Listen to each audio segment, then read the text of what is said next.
제발 한 입만 먹게 해주세요. 지금 밀라노 선수촌이 발칵 뒤집혔습니다. 노로바이러스로 선수단이 격리되고 차가운 빵과 파스타로 끼니를 때우는 최악의 상황입니다. 그런데 유독 한국 선수단 숙소 앞에서만 경악할 만한 진풍경이 벌어지고 있습니다. 미국 선수는 SNS에 사진 한 장을 올리며 이게 진짜 선수 음식이라고 찬사를 보냈고, 독일 선수는 샌드위치 5개를 들고 와서 제발 이것과 바꿔달라며 애걸복걸하고 있습니다. 급기야 한국을 무시하던 현지 조직위 직원마저 새벽 5시 한국 급식센터의 압도적인 시스템을 보고 현장에서 눈물을 터뜨리고 말았는데요. 미슐랭 셰프 10명이 와도 이건 못 이긴다는 극찬이 터져 나온 상황입니다. 도대체 무슨 일이 있었던 걸까요? 세계를 경악해 한 그 비밀을 지금 바로 공개합니다. 잠깐, 지금 이 이야기를 어디에서 듣고 계신지 댓글로 알려주세요. 본 영상을 시청하신 후 이야기가 감동적이었다면 구독과 좋아요도 부탁드립니다. 그럼 바로 시작할게요.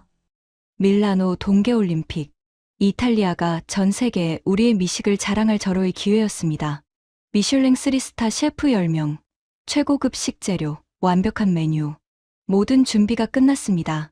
그런데 개막과 동시에 이변이 발생했습니다. 한국이라는 작은 나라 선수단이 우리를 완전히 무시한 겁니다.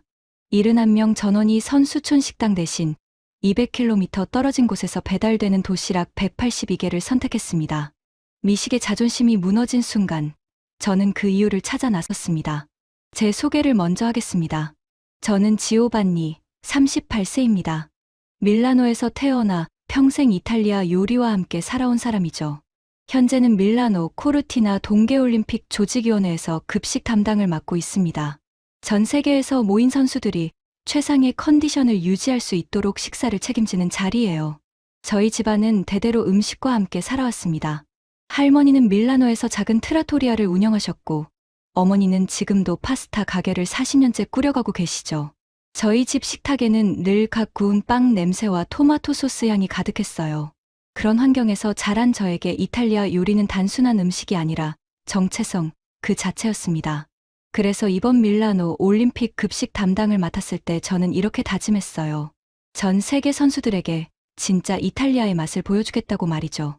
미슐랭 3스타 셰프 10명을 섭외했고 최고급 파르미지아노, 레지아노와 발사믹 식초를 준비했습니다.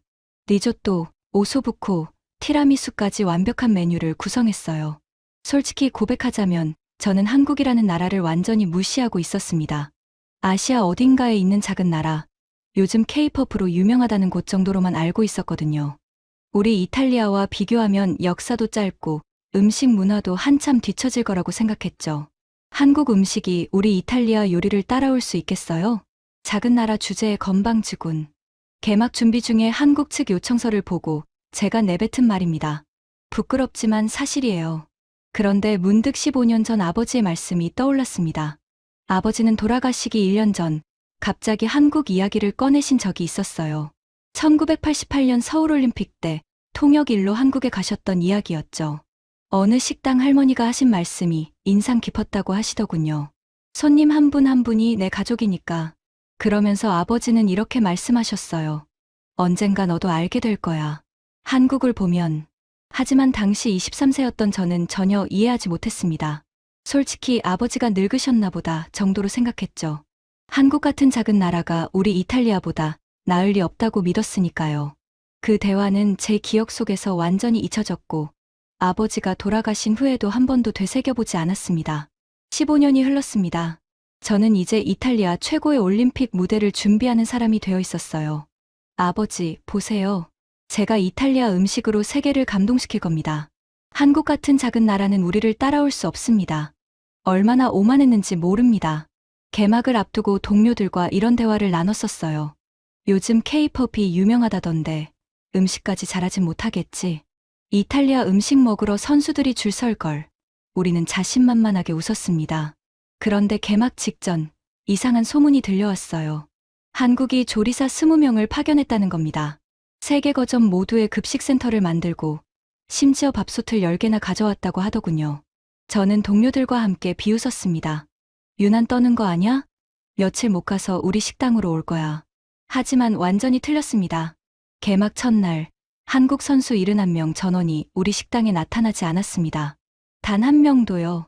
대신 그들은 새벽 5시부터 만들어져 200km를 달려 배달되는 도시락 182개를 선택했습니다.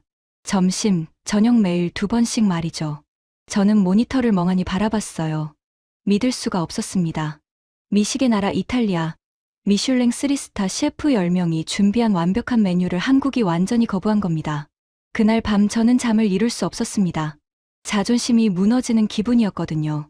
어머니가 40년간 식당을 운영하시면서 늘 하시던 말씀이 있습니다. 손님이 다른 식당 음식을 먹겠다고 하면 그보다 속상한 일은 없단다. 저는 지금 정확히 그 기분을 느끼고 있었어요. 하지만 동시에 이런 생각도 들었습니다. 대체 그 도시락에 뭐가 들어있길래 한국 따위가 우리 이탈리아를 이긴다고? 문득 15년 전 아버지 말씀이 떠올랐어요. 언젠가 너도 알게 될 거야. 한국을 보면 혹시 아버지가 말씀하신 게 이거였을까요? 아니야, 설마. 한국이 우리보다 나을 리 없어. 분명히 다른 이유가 있을 거야. 저는 그 이유를 찾아 나서기로 결심했습니다. 하지만 그 전에 이번 밀라노 올림픽의 특수한 상황부터 설명해야 할 것 같습니다. 이번 밀라노 코르티나 동계올림픽은 처음부터 특별했습니다. 올림픽 역사상 처음으로 세계 도시가 분산 개최하는 대회였거든요. 밀라노에서는 빙상 종목이, 코르티나 단페초에서는 설상 종목과 컬링이, 리비뇨에서는 스키 종목이 열리는 방식이었어요. 문제는 이 세 도시가 서로 200km 이상 떨어져 있다는 점이었습니다. 밀라노에서 코르티나까지 차로 3시간, 리비뇨까지는 2시간 반이 걸렸죠. 선수들이 경기장을 오가는 것만 해도 큰 부담이었습니다. 하지만 저는 자신만만했어요. 거리가 멀어도 우리 이탈리아 음식은 최고니까요.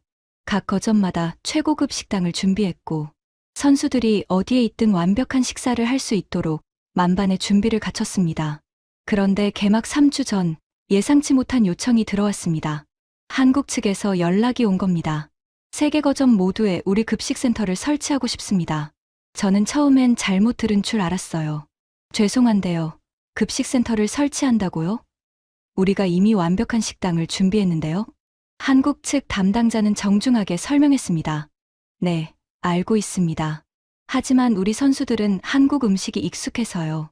밀라노, 코르티나, 리비뇨 3곳 모두의 급식센터를 운영하고 싶습니다. 3곳 모두요? 저는 어이가 없었습니다. 그건 예산 낭비 아닙니까? 우리 이탈리아 음식으로 충분합니다. 죄송합니다. 하지만 선수들의 컨디션을 위해서는 익숙한 음식이 필요합니다. 자비로 모든 걸 준비하겠습니다. 자비로요? 제 귀를 의심했습니다. 한국에서 조리사들을 파견하고 식재료를 공수하고 심지어 밥솥까지 가져온다는 겁니다. 3개 거점 모두의 말이죠. 저는 단호하게 거절했습니다. 말도 안 됩니다. 이건 우리 이탈리아에 대한 모욕입니다. 우리 음식이 그렇게 형편없습니까? 하지만 한국 측은 끝까지 정중했어요. 절대 그런 뜻이 아닙니다. 이탈리아 음식은 훌륭합니다. 다만 우리 선수들은 한국 음식에 익숙해서요. 이해해 주시면 감사하겠습니다. 결국 한국은 자비로 모든 걸 진행했습니다. 조리사 20명을 한국에서 직접 파견했고 고추장, 된장, 김치 같은 식재료도 공수했어요. 심지어 거대한 밥솥 10개와 김치 냉장고 5대까지 가져왔습니다. 저는 동료들에게 투덜댔습니다. 한국이 또 유난이에요. 작은 나라 주제에. 동료 중 한 명이 말했습니다. 들었어? 2024 파리 올림픽 때도 한국은 100km 떨어진 곳까지 도시락 배달했대. 도쿄 때도 자기들 급식센터 차렸고 일본, 프랑스도 그렇게 당했는데 우리 이탈리아 음식은 괜찮을 줄 알았나 봐. 다른 동료가 비웃었습니다. 저는 화가 났습니다.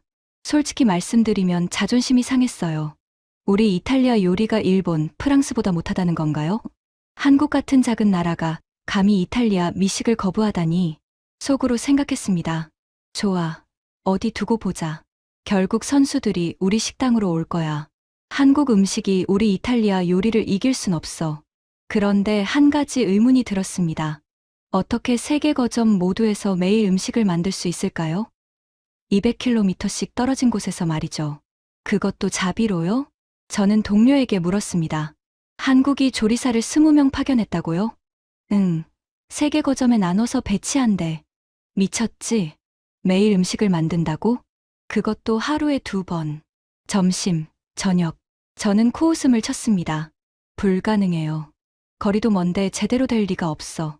며칠 하다가 포기할 겁니다. 문득 아버지의 말씀이 떠올랐습니다. 한국 사람들이 음식을 대하는 태도. 하지만 저는 곧 고개를 저었어요. 아니야. 한국이 아무리 그래도 우리 이탈리아만 못하지. 어머니가 40년간 식당을 운영하시면서 자주 하셨던 말씀이 있습니다. 손님이 다른 식당 음식을 먹겠다고 하면 그보다 속상한 일은 없단다. 저는 지금 그 기분을 정확히 알 것 같았어요. 한국이 우리를 거부한 겁니다. 완전히, 철저하게 말이죠. 제 자존심은 바닥까지 떨어졌습니다. 하지만 동시에 이런 생각도 들었어요. 한국 같은 작은 나라가 감히 우리 이탈리아를 무시하다니? 저는 한국에 대해 거의 아무것도 몰랐습니다. 그저 아시아 어딘가에 있는 작은 나라, K-팝으로 유명한 나라, 그 정도였죠. 우리 이탈리아 음식 역사가 몇천 년인데 한국 음식 문화가 우리를 따라오겠어요? 동료들도 비슷한 생각이었습니다. 작은 나라가 건방지네. 우리 이탈리아 음식이 싫다는 거잖아. 좋아. 어디 한번 해보라지. 며칠 못 가서 우리한테 올걸? 하지만 개막일이 다가올수록 묘한 불안감이 들었습니다.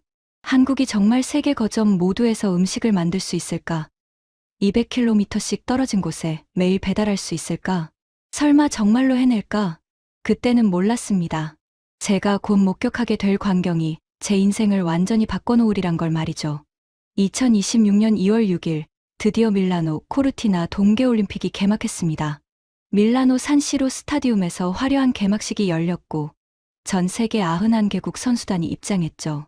저는 그 광경을 보며 가슴이 벅차올랐습니다. 100년 만에 이탈리아에서 열리는 동계올림픽이었으니까요. 하지만 개막식의 감동도 잠시, 저는 곧 현실로 돌아와야 했습니다. 선수촌 식당 운영이 시작되었거든요. 개막 전날 밤부터 이미 불안한 소식들이 들려오고 있었습니다. 일부 선수단에서 노로바이러스 감염 사례가 확인된 겁니다. 핀란드 아이스하키 팀이 가장 먼저 타격을 받았고 예정됐던 경기가 연기되는 사태까지 벌어졌어요. 저는 긴급회의에 참석했습니다. 조직위원회 위원장의 표정이 심각했어요.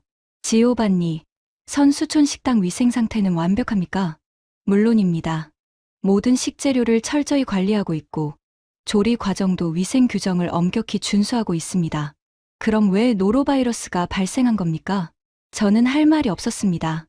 사실 정확한 원인은 아직 파악되지 않았거든요. 선수촌 화장실 문제일 수도 있고 외부에서 유입됐을 수도 있었죠.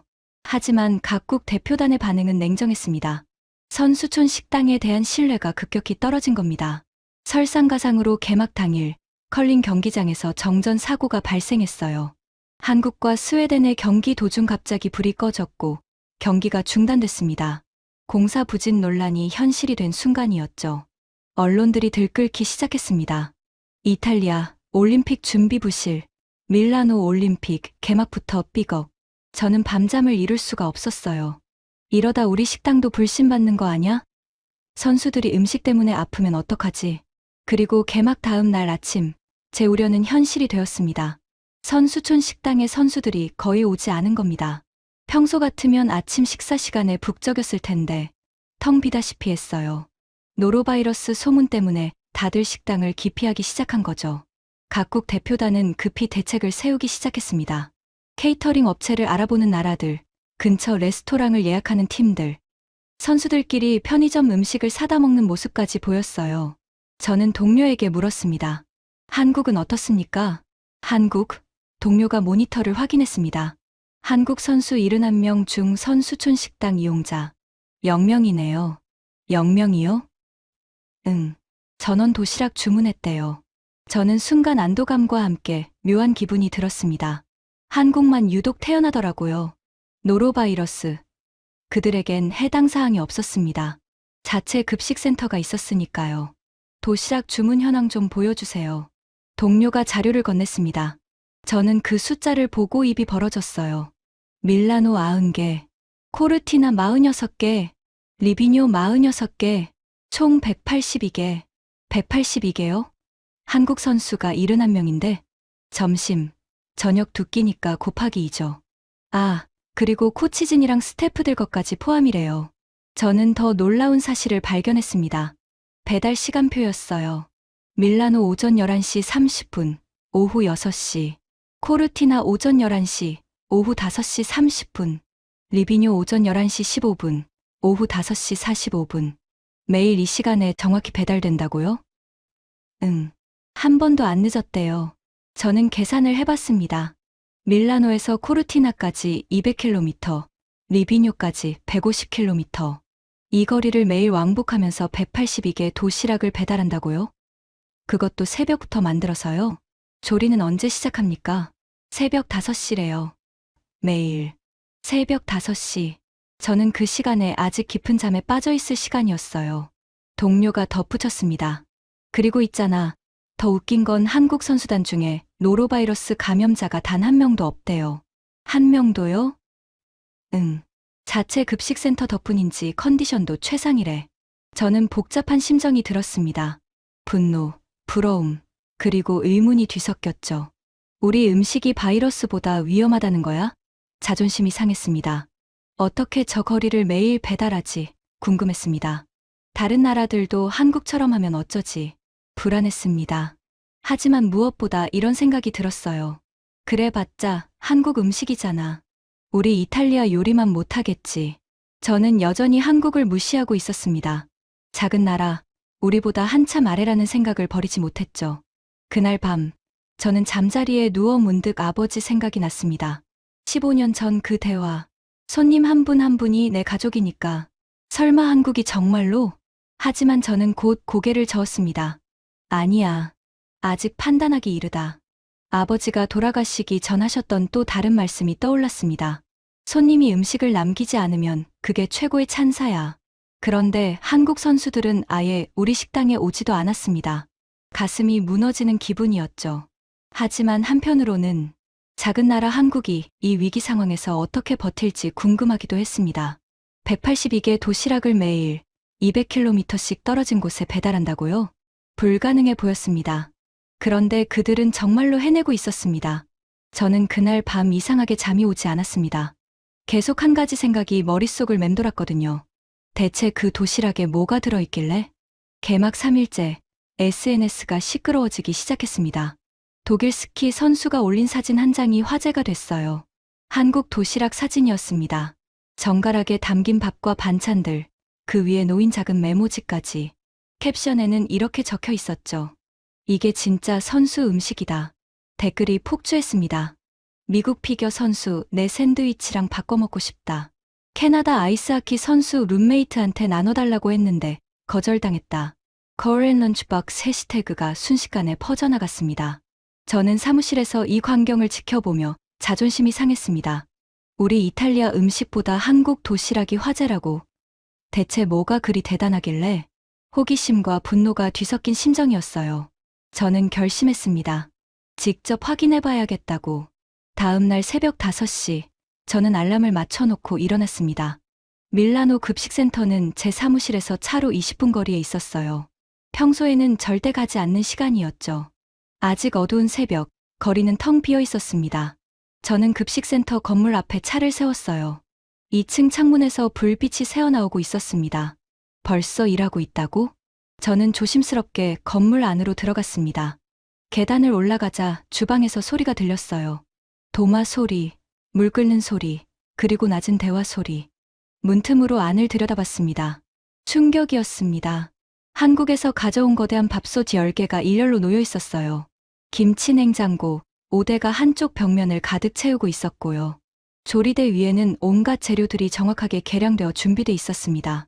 한 조리사가 밥솥 뚜껑을 열고 온도계로 밥 온도를 체크하고 있었어요. 옆에서는 다른 조리사가 반찬을 하나하나 정확히 덜어내며 도시락 용기에 담고 있었죠. 이건 요리가 아니라 과학이구나. 그런데 더 놀라운 장면이 있었습니다. 한 조리사가 완성된 도시락에 작은 메모지를 붙이고 있었어요. 저는 눈을 가늘게 뜨고 그 내용을 읽어봤습니다. 황대현 선수님, 오늘 경기 화이팅! 갈비찜 좀 더 넣었어요. 다른 도시락에는 이렇게 적혀 있었습니다. 심석희 선수님, 어제 뼈해장국 맛있다고 해주셔서 감사해요. 오늘도 힘내세요. 저는 얼어붙었습니다. 이건 요리가 아니었어요. 편지였습니다. 가족이 해주는 밥이었죠. 각 도시락마다 다른 메모가 있었어요. 선수 이름을 하나하나 기억하고 그들이 좋아하는 음식을 기억하고 응원의 메시지까지 적어 넣은 겁니다. 순간 할머니가 떠올랐습니다. 크리스마스 때마다 할머니는 가족들을 위해 며칠 전부터 음식을 준비하셨어요. 지오반니는 라자냐를 좋아하지. 마리아는 티라미수를 좋아하고 하나하나 기억하시면서 정성껏 만드셨죠. 할머니의 눈빛이 보였습니다. 사랑으로 가득했던 그 눈빛이요. 그리고 지금 한국 조리사들의 눈에서도 똑같은 빛이 보였습니다. 아버지가 말씀하신 게 혹시 이거였나? 1988년 서울올림픽 한국 식당 할머니. 손님 한 분 한 분이 내 가족이니까. 설마, 정말로? 하지만 저는 고개를 저었습니다. 아니야. 그래도 우리 이탈리아가 맞서는 최고야. 제 자존심이 아직 인정하지 못했어요. 저건 그냥 감성팔이 아닐까. 작은 나라 한국이 우리보다 나을 리 없어. 그때 한 조리사가 문 쪽을 돌아봤습니다. 저와 눈이 마주쳤어요. 저는 황급히 계단을 내려갔습니다. 심장이 두근거렸어요. 부끄러웠습니다. 마치 들키면 안 되는 걸 본 것 같았거든요. 차에 타서도 한참을 멍하니 앉아 있었습니다. 182개. 매일. 새벽 5시부터. 그리고 하나하나 손편지처럼 메모를 붙이는 조리사들. 저는 그날 아침 사무실에 출근해서도 일이 손에 잡히지 않았습니다. 자꾸만 그 장면이 떠올랐거든요. 동료가 물었습니다. 지오반니, 안색이 안 좋은데 무슨 일 있어? 아니, 아무것도. 하지만 제 마음속에서는 무언가가 흔들리기 시작했습니다. 이탈리아가 정말 최고일까? 한국이 정말 작은 나라일까? 저는 여전히 인정하고 싶지 않았습니다. 이탈리아인으로서의 자부심이 38년간 쌓아온 믿음이 한순간에 무너질 순 없었으니까요. 하지만 그 새벽의 봄 광경은 제 마음 한구석에 깊이 박혔습니다. 작은 메모지 하나. 거기 적힌 손글씨. 화이팅. 좀 더 넣었어요. 그게 계속 떠올랐습니다. 그날 저녁, 저는 다시 밀라노 급식센터로 향했습니다. 이번에는 몰래가 아니었어요. 제대로 이야기를 나눠봐야겠다고 결심했거든요. 밤 10시, 급식센터 불이 여전히 켜져 있었습니다. 저는 건물 앞에서 기다렸어요. 조금 있으니 한 남자가 나왔습니다. 40대 초반으로 보이는, 피곤해 보이는 얼굴이었죠. 실례합니다. 저는 다가갔습니다. 혹시 조리 책임자분이신가요? 그 남자는 조금 놀란 표정으로 저를 봤어요. 네, 저는 김중현입니다. 무슨 일이신지? 저는 밀라노 올림픽 조직이 급식 담당 지오반니입니다. 잠깐 이야기 좀 나눌 수 있을까요? 김중현은 잠시 망설이더니 고개를 끄덕였습니다. 좋습니다. 근처에 카페가 있는데 우리는 근처 작은 카페에 앉았습니다. 저는 커피를 주문하고 조심스럽게 입을 열었어요. 왜 이렇게까지 하십니까? 김중현은 빙그레 웃었습니다. 갑자기 질문이 직설적이시네요. 죄송합니다. 하지만 정말 궁금해서요. 새벽 5시부터 일하시고 매일 182개 도시락을 만드시고 대체 왜 이렇게까지 하시는 겁니까? 김중현은 잠시 커피를 마시더니 말했습니다. 이기는 음식을 만드는 게 제 미션입니다. 이기는 음식이요? 네, 맛있는 음식이 아니라요. 김중현이 설명했습니다. 선수가 이길 수 있게 돕는 음식. 그게 제가 만드는 음식입니다. 저는 어리둥절했어요. 무슨 뜻인지. 음식은 단순히 배를 채우는 게 아닙니다. 선수의 무기죠. 컨디션을 좌우하고 경기력에 직접 영향을 미칩니다. 그래서 저는 각 선수의 컨디션, 체중, 근육량, 경기 일정까지 모두 고려해서 메뉴를 짭니다. 71명 전원을요? 네. 황대현 선수는 갈비찜을 좋아하지만 경기 전날에는 담백하게 드셔야 해요. 심석희 선수는 뼈해장국을 좋아하시니까 사골 국물을 따로 챙깁니다. 피겨 선수들은 체중 관리용 저염식, 스키 선수들은 고칼로리 고단백 식단이 필요하죠. 저는 입이 벌어졌습니다. 그걸 다 기억하십니까? 당연하죠. 제 가족인데요. 김중현의 눈빛이 따뜻했습니다. 매일 새벽 1시까지 회의를 합니다. 오늘 잔반량이 어땠는지, 선수들 피드백은 어땠는지, 내일 메뉴는 어떻게 조정할지, 하루도 빠짐없이요. 22년째, 제가 놀라서 물었습니다. 네, 2008년 베이징 올림픽부터 시작했습니다. 그때 저는 고등학생이었어요. 2002년 부산 아시안게임 때 실습을 나갔다가 이 일에 빠져버렸죠. 저는 계산을 해봤습니다. 22년. 제 인생의 절반보다 긴 시간이었어요. 힘들지 않으세요? 가족은? 김중현이 미소 지었습니다. 선수들이 제 가족입니다. 물론 제 아내도 이 일을 이해해줘요. 우리 아이들도 아빠는 올림픽 아빠라고 자랑합니다. 그는 잠시 말을 멈췄다가 덧붙였습니다. 선수들은 4년을 준비합니다. 매일 피땀 흘려 훈련하죠. 저는 그 4년을 밥으로 지켜주는 사람입니다. 메달을 딸 때 그 뒤에 밥심이 있었다고 말할 수 있다면 그게 제 인생의 메달입니다. 저는 말문이 막혔습니다. 이 사람은 요리사가 아니라 선수의 가족이구나. 22년. 한 길을. 순간 할아버지가 떠올랐습니다. 할아버지는 60년간 밀라노 골목에서 구두 수선을 하셨어요. 한 사람 한 사람의 발치수를 기억하셨고 그들이 어디로 걷는지 알고 계셨죠. 한국은 작은 나라가 아니었구나. 제가 중얼거리자 김중현이 물었습니다. 뭐라고 하셨어요? 아닙니다. 저는 황급히 말을 돌렸습니다. 그런데 정말 궁금한 게 있습니다. 왜 세계 거점 모두의 센터를 만드셨습니까? 엄청난 비용이었을 텐데. 선수들이 어디에 있든 익숙한 음식을 먹어야 합니다. 낯선 환경에서 낯선 음식까지 먹으면 컨디션이 무너져요. 비용보다 선수가 중요합니다. 저는 부끄러워졌습니다. 저는 예산 타령을 했었죠. 한국을 무시했고 작은 나라라고 생각했습니다. 하지만 그들은 선수를 위해 자비로 모든 걸 준비했습니다. 문득 아버지 말씀이 떠올랐습니다. 손님 한 분 한 분이 내 가족이니까. 아버지가 본 한국이 바로 이거였구나. 한국은 크기가 아니라 마음으로 크구나. 하지만 저는 아직도 완전히 인정할 순 없었습니다. 이탈리아인으로서의 자존심이 남아 있었으니까요. 하지만 우리 이탈리아도. 제가 말끝을 흐렸습니다. 김중현이 조용히 말했습니다. 이탈리아 음식은 훌륭합니다. 저도 존경해요. 다만 방향이 다를 뿐이죠. 이탈리아는 맛을, 한국은 마음을 담습니다. 그날 밤 저는 잠을 이룰 수 없었습니다. 22년. 한 길. 선수 71명, 전원의 이름과 취향을 기억하는 사람. 할아버지의 60년 장인 정신이 여기 한국에 있었습니다. 저는 38년을 살면서 무엇을 해왔을까요? 한국을 무시했던 제 자신이 너무나 부끄러워졌습니다. 하지만 아직 완전히 인정할 순 없었습니다. 다음 날 아침, 저는 다시 급식센터를 찾아갔습니다. 어젯밤 대화 이후 궁금한 게 너무 많았거든요. 김중현 조리장은 제 방문에 놀라지 않았어요. 오히려 빙그레 웃으며 맞아주었습니다. 또 오셨네요. 커피 한잔 하시겠어요? 감사합니다. 어제 말씀 감사했습니다. 그런데 한 가지만 더 여쭤봐도 될까요? 얼마든지요. 정말 힘든 순간은 없으셨나요? 22년이면 포기하고 싶을 때도 있었을 것 같은데요. 김중현은 잠시 멈칫했습니다. 그리고 천천히 입을 열었어요. 2016년 리우 올림픽 때 일입니다. 펜싱 박상영 선수 기억하시나요?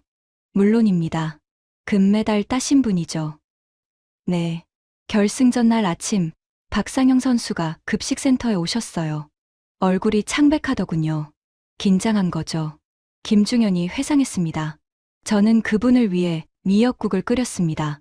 한국에서는 중요한 날 미역국을 먹거든요. 어머니가 해주시는 그 맛으로 만들었어요. 박상영 선수는 한 숟가락 드시더니 눈물을 글썽이셨습니다. 저는 숨을 죽이고 들었습니다. 결승전은 극적이었습니다. 뒤지고 있던 상황에서 박상영 선수가 할 수 있다를 외치며 역전하셨죠. 금메달을 따신 겁니다. 그래서요? 시상식이 끝나고 박상영 선수가 가장 먼저 찾아온 곳이 급식센터였습니다. 김중현의 목소리가 떨렸어요. 조리장님, 제가 이겼어요. 그렇게 외치시면서 저희를 안아주셨습니다. 할 수 있게 도와주셔서 감사합니다라고 하시면서 조리사 전원에게 선물을 돌리셨어요. 저희는 모두 울었습니다. 저는 가슴이 먹먹해졌습니다. 그날 저는 깨달았습니다. 제가 만든 건 음식이 아니라 용기였구나. 밥이 사람을 일으킨다는 걸 처음 알았어요. 김중현이 덧붙였습니다.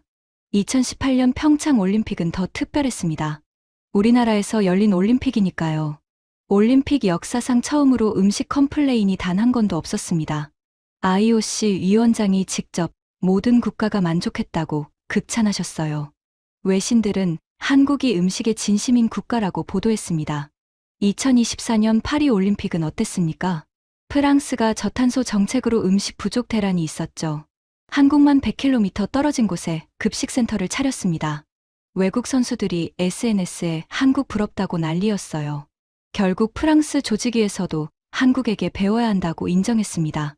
저는 완전히 압도당했습니다. 밥심이라는 단어를 아십니까? 김중현이 물었습니다. 아니요. 한국어로 밥의 힘이라는 뜻입니다. 한국에서 밥은 단순한 음식이 아니에요. 생명이고 사랑입니다. 한국 어머니들이 자식에게 가장 먼저 묻는 말이 밥 먹었니? 거든요. 그게 단순한 질문이 아니군요. 맞습니다. 건강하니? 행복하니? 라는 뜻이죠. 한국에서는 밥이 곧 사랑입니다. 김중현이 조용히 말했습니다. 저는 선수들의 어머니입니다. 메달보다 중요한 건 건강하게 경기를 마치는 것이에요. 그래서 한 끼 한 끼가 제게는 전쟁입니다. 22년간 한 번도 포기하지 않은 이유입니다. 저는 더 이상 참을 수 없었습니다. 말없이 고개를 숙였어요. 죄송합니다. 김중현이 놀라며 물었습니다. 왜 사과를요? 제가 한국을 무시했습니다. 제 목소리가 떨렸습니다. 작은 나라라고 우리 이탈리아보다 못하다고 생각했습니다. 너무나 부끄럽습니다. 김중현은 고개를 저었습니다. 괜찮습니다. 크기는 중요하지 않아요. 중요한 건 마음입니다. 이탈리아도 음식을 사랑하는 나라잖아요. 우리는 다르지 않습니다. 그 순간 저는 완전히 깨달았습니다. 15년 전 아버지가 왜 그 이야기를 하셨는지. 한국을 보면 알게 될 거야. 음식은 기술이 아니라 마음. 아버지, 이제야 알겠습니다. 한국은 크기로 잰 나라가 아니었습니다. 마음으로 잰 나라였습니다. 이탈리아는 맛있는 음식을 제공했습니다. 하지만 한국은 이기는 음식, 사랑하는 음식을 제공했습니다. 우리는 요리를 했지만 한국은 가족을 먹였습니다.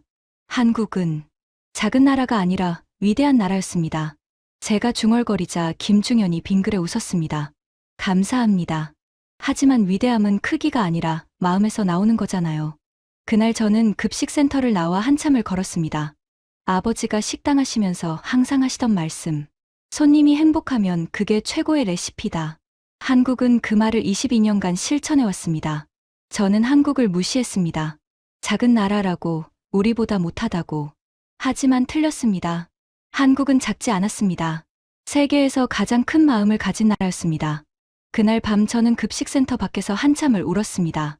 38년 만에 처음으로 제 오만함이 부끄러워 흘린 눈물이었습니다. 올림픽이 진행될수록 SNS는 점점 더 뜨거워졌습니다. 독일 스키 선수가 또 게시글을 올렸어요. 이번엔 한국 선수 옆방에 사는 자신의 모습을 찍은 영상이었습니다. 샌드위치 5개랑 한국 도시락 1개 바꿔달라고 애원 중이라는 캡션과 함께요. 댓글이 폭주했습니다. 미국 피겨 선수 드디어 맛봤다. 세상에. 캐나다 아이스하키 선수 코치님한테 우리도 한국 음식 주문할 수 있냐고 물었더니 한국 선수단만 가능하대요. 각국 대표단이 긴급히 움직이기 시작했습니다. 영국은 급히 케이터링 업체를 알아보고 있었어요. 프랑스 대표단은 파리 때 왜 우리는 안 했지? 라며 후회하는 모습이었죠. 심지어 일본까지 조용히 한국 급식센터 시스템을 벤치마킹하려 시도하고 있었습니다. 하지만 일본 언론은 여전히 비판적이었어요. 한국은 또 과하다. 쇼에 불과하다. 일본 SNS에도 비슷한 댓글들이 달렸습니다. 하지만 정작 일본 선수들의 반응은 달랐어요. 우리도 한국처럼 해줬으면. 중국도 마찬가지였습니다. 중국 언론 예산 낭비다. 유난 떠는 거 아니냐. 하지만 중국 코치진은 몰래 한국 급식센터를 찾아와 시스템을 물어보고 있었습니다. 저는 이 모든 걸 지켜보며 쓴웃음을 지었습니다. 질투였어요. 한국을 인정하고 싶지 않은 질투. 저도 처음엔 그랬으니까요. 그런데 결과가 모든 걸 말해주고 있었습니다. 한국 선수들의 컨디션은 최상이었어요. 경기 후 인터뷰마다 밥 잘 먹어서 힘이 났어요 라는 말이 나왔습니다. 메달 소식이 들려올 때마다 선수들은 급식센터에 감사 전화를 했죠. 그리고 어느 날 오후 저는 결정적인 장면을 목격했습니다. 한 한국 선수가 경기를 마치고 급식센터를 찾아왔어요. 저는 우연히 그 근처를 지나가고 있었습니다. 조리장님, 선수가 외쳤습니다. 좋은 경기했어요. 김중현 조리장과 조리사들이 우르르 나왔습니다. 수고했어요. 어땠어요? 덕분에 힘이 났어요. 아침에 갈비찜 먹고 정말 힘이 솟더라고요. 선수와 조리사들이 포옹했습니다. 서로 기뻐하며 눈물을 글썽이는 모습이었어요. 저는 멀리서 그 모습을 지켜봤습니다. 가슴이 뭉클했습니다. 눈시울이 뜨거워졌어요. 저게 진짜 가족이구나. 메달을 따든 따지 못하든 선수들은 가장 먼저 급식센터를 찾았습니다. 그리고 조리사들은 메달보다 선수가 건강하게 돌아온 걸 더 기뻐했죠. 저는 그 자리에 한참 서 있었습니다. 문득 이런 생각이 들었어요. 아버지가 보셨다면 뭐라고 하셨을까? 나는 한국을 무시했는데 아버지는 38년 전에 이미 아셨구나. 한국의 진짜 모습을. 그날 밤, 저는 밤늦게까지 사무실에 남아 있었습니다. 창밖을 바라보며 아버지를 떠올렸어요. 아버지, 죄송합니다. 마음속으로 중얼거렸습니다. 제가 틀렸습니다. 한국은 작은 나라가 아니었습니다. 아버지가 말씀하신 그 마음을 이제야 알겠습니다. 만약 아버지 무덤 앞에 갈 수 있다면 저는 이렇게 말씀드리고 싶었어요. 아버지, 저는 오만했습니다. 한국을 무시했습니다. 작은 나라라고 우리보다 못하다고 생각했습니다. 하지만 한국은 크기가 아니라 사랑으로 큰 나라였습니다. 한국은 22년간 한 번도 멈추지 않고 선수들을 가족처럼 대했습니다. 저는 이제야 깨달았습니다. 아버지가 그토록 강조하셨던 이유를요. 어머니가 자주 하시던 말씀이 떠올랐습니다. 음식은 사랑이야. 한국은 사랑으로 선수들을 이기게 만들고 있었습니다. 22년간 한 번도 멈추지 않고요. 우리 이탈리아는 사랑을 잊고 자부심만 팔고 있었습니다. 저는 한국을 작은 나라라고 무시했습니다. 하지만 한국은 세계에서 가장 큰 마음을 가진 나라였습니다. 창밖으로 밀라노의 야경이 보였습니다. 아름다운 도시, 자랑스러운 이탈리아. 하지만 저는 이제 알았습니다. 진짜 위대함은 크기나 화려함이 아니라는 걸. 마음의 크기라는 걸. 그날 밤, 저는 오랜만에 편안하게 잠들 수 있었습니다. 부끄러움과 후회도 있었지만 동시에 감사함도 있었어요. 한국이 가르쳐준 것들에 대한 감사함. 아버지가 남겨주신 가르침에 대한 감사함. 그리고 제가 변할 수 있다는 것에 대한 감사함. 아버지, 이제 알겠습니다. 한국은 작은 나라가 아니라 큰 나라였습니다. 크기가 아니라 마음으로요. 그날 밤 이후 저는 달라졌습니다. 한국 선수가 급식센터에서 조리사들과 포옹하며 기뻐하던 그 모습이 계속 머릿속을 떠나지 않았어요. 저는 더 이상 한국을 무시할 수 없었습니다. 인정해야 했죠. 2월 9일 오전 10시 밀라노 올림픽 조직위원회 회의실. 저는 급식 담당 보고를 위해 자리에 앉았습니다. 각국 급식 현황을 정리한 자료를 펼쳤어요. 지오반니, 현재 상황은 어떻습니까? 위원장이 물었습니다. 노로바이러스 이후 선수촌 식당 이용률이 40% 감소했습니다. 각국이 자체적으로 케이터링을 알아보고 있는 상황입니다. 한국은요? 저는 잠시 망설였습니다. 그리고 천천히 입을 열었어요. 한국은 문제가 전혀 없습니다. 회의실이 조용해졌습니다. 세계 거점 모두에서 자체 급식센터를 운영 중이고 선수 전원이 만족하고 있습니다. 감염 사례도 0건입니다. 한 위원이 물었습니다. 어떻게 그게 가능하죠? 저는 지난 며칠간 본 것들을 이야기했습니다. 새벽 5시부터 시작하는 조리, 182개 도시락, 200km 배달, 22년 경력의 조리장, 선수 한 명 한 명에게 붙이는 손편지. 그들은 음식이 아니라 마음을 배달하고 있었습니다. 회의실이 숙연해졌어요. 위원장이 말했습니다. 다음 올림픽부터 우리도 참고해야겠군요. 참고가 아닙니다. 제가 끼어들었습니다. 배워야 합니다. 한국에게. 동료들이 저를 쳐다봤어요. 놀란 표정들이었죠. 우리는 자부심만 있었습니다. 하지만 한국은 배려를 실천했습니다. 회의가 끝나고 동료 마르코가 제게 다가왔습니다. 지오반니, 진심이야? 한국에게 배워야 한다고? 응. 나도 처음엔 한국을 무시했어. 작은 나라라고. 하지만 틀렸더라. 뭐가 달랐는데? 마르코, 너는 선수 이름을 몇 명이나 기억해? 마르코는 당황했습니다. 뭐, 유명한 선수들은 알지. 한국 조리장은 71명 전원의 이름과 취향을 외우고 있어. 매일 새벽 1시까지 회의하면서 메뉴를 조정하고 22년째 그렇게 하고 있어. 22년. 응. 우리는 4년에 한 번 올림픽을 치르지만 그들에게는 인생 그 자체야. 마르코가 조용히 말했습니다. 우리가 많이 부족했구나. 바로 그날 오후 저는 영국 급식 담당자를 우연히 만났습니다. 지오반니, 들었어? 우리 선수들이 한국 도시락 얘기만 해. 저도 압니다. 대체 어떻게 하는 거야? 우리도 케이터링 업체 알아보는 중인데. 저는 잠시 고민하다가 말했습니다. 밀라노 급식센터 가봐. 새벽 5시에. 새벽 5시? 응. 직접 봐야 이해할 거야. 그는 고개를 갸우뚱했지만 메모했습니다. 며칠 후 그에게서 문자가 왔습니다. 봤어. 믿을 수 없더라. 저는 미소 지었습니다. 그도 같은 걸 느꼈겠죠. 오늘도 새벽, 저는 일부러 일찍 일어나 급식센터 근처를 달렸습니다. 조깅하는 척하면서요. 창문 너머로 보이는 조리사들, 변함없이 움직이는 손길들, 하나하나 정성스럽게 담기는 도시락들. 저는 멈춰 서서 한참 바라봤습니다. 언젠가 이탈리아도 저렇게 할 수 있을까? 아니, 할 수 있어야 합니다. 배워야 해요. 사무실로 돌아와 저는 개인 노트에 적기 시작했습니다. 이탈리아가 한국에게 배워야 할 것들. 1점, 선수 개개인에 대한 관심. 2점, 매일의 피드백 시스템. 3점, 음식이 아니라 마음을 전달하는 태도. 4점, 장인정신 다시 한 길을 오래 걷는 힘. 이건 제 개인 노트였지만 언젠가 이탈리아 체육회 전체에 공유하고 싶었어요. 점심시간, 선수촌 식당을 지나가다 우연히 한국 선수 몇 명을 봤습니다. 도시락을 들고 웃으며 이야기하는 모습이었어요. 한 선수가 친구에게 말했습니다. 오늘 메모 봤어?